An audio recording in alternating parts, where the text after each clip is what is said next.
The terrorism problem that exists nowadays is not something that came from Islam.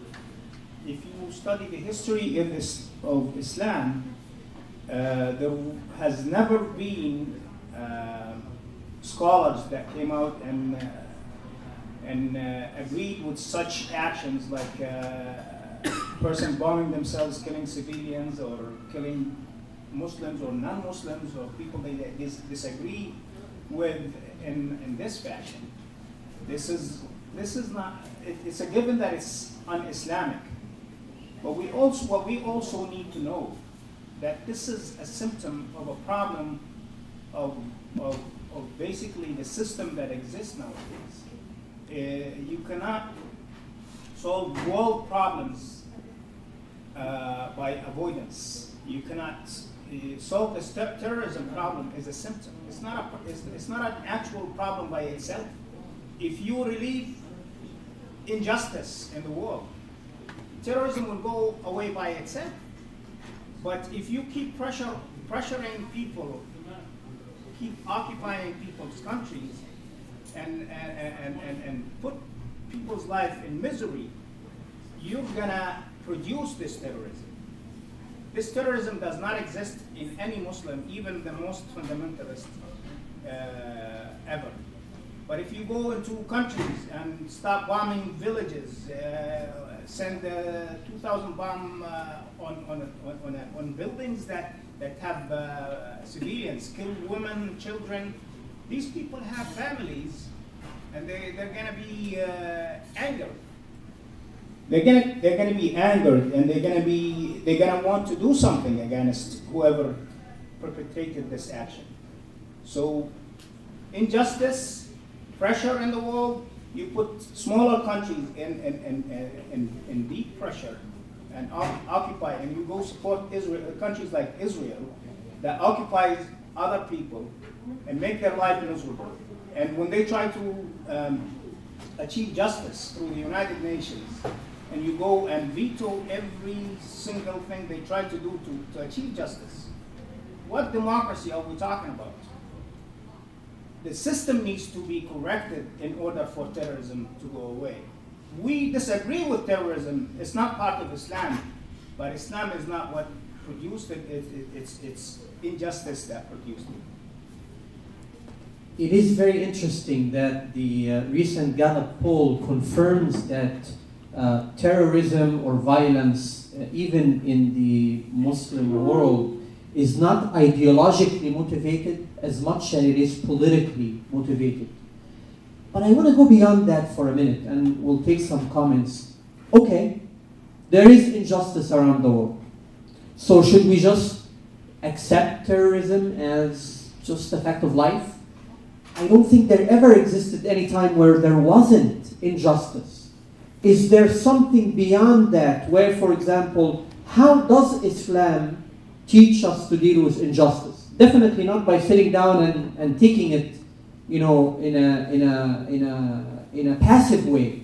But how can we leverage the fact that Islam does teach us that injustice must be changed, but that there are more appropriate ways to remove that? How do we do that? Just take a few who haven't spoken, and then I'll come back to those who have.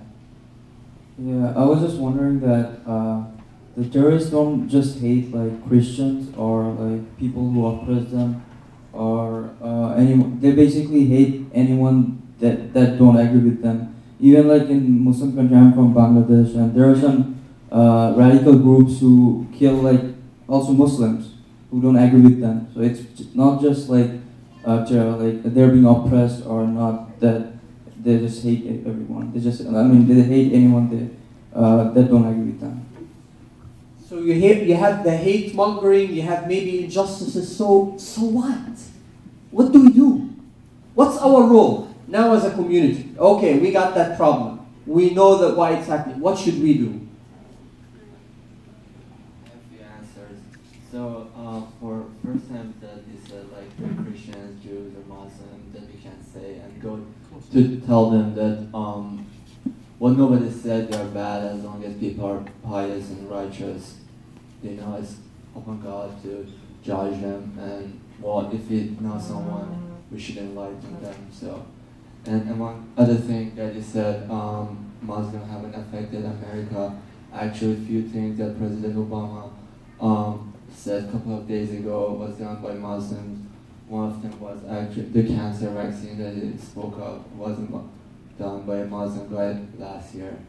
And so, how to deal with the terrorism? Basically, these people they're not really Muslim, they're not adhering to Islam. If we can get our children or brother or friends to read Quran truly from beginning to the end, if I do it, if you do it, you do it, if everybody do it, we understand that this is a mistake. But Islam is becoming more like a culture to us right now, rather than a path to Allah. Like it's becoming like, you know, how should they wear clothes, or how should they behave, or, you know, it's not like how should I be committed to Allah, how should I, you know, pray to Allah, like from deepest part of my heart, how should I act by every step I take, and how can we get there? It's just by reading Quran. There's no other way. It's not our culture that we want to sell, it's rather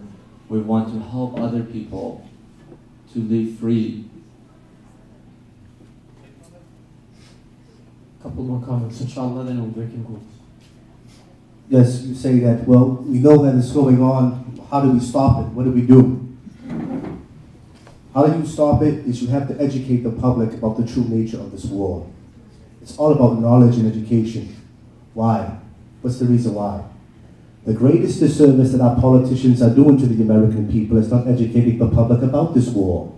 War is never the answer to a political solution. What it does, it engages those who are at war so that they may come together to find a solution.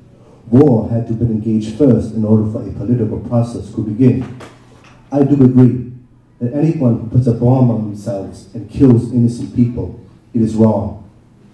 But at the same time, it is also wrong when there is a government that wishes to exploit their ideology upon another civilization. That they had, the question being around the point, is there extremism? Is this a problem in the American Muslim community? How do we solve it? How do we see it? What are its symptoms? Which table is ready? One table here is ready, okay. Just a couple minutes summary, inshallah. Assalamu alaikum. Our table, we think there's a problem. Definitely there's a problem. And the solution to the problem, we think, first of all, as a Muslim, we need to educate ourselves, get the education. Don't just understand Islam from traditions. But if you understand what Islam is all about and actually study the Quran, study the Prophet, study all the stories behind the stories and the morals behind those stories, we can use those lessons from those stories to help us combat extremism.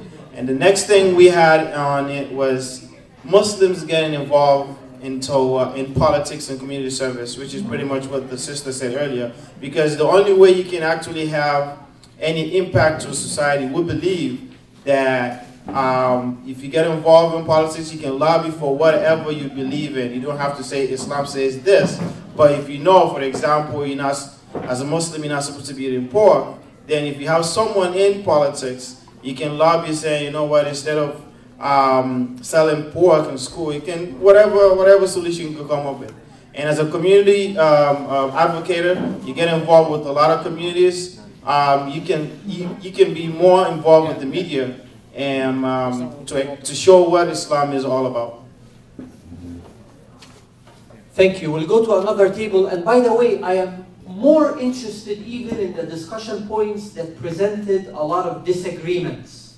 If you disagreed in a particular point, I'd like to hear both points of view. Any table, this table has a lot of good brains, 8, mashallah, strong brothers. I see your spokesperson bailed out. Where is he? Oh, okay.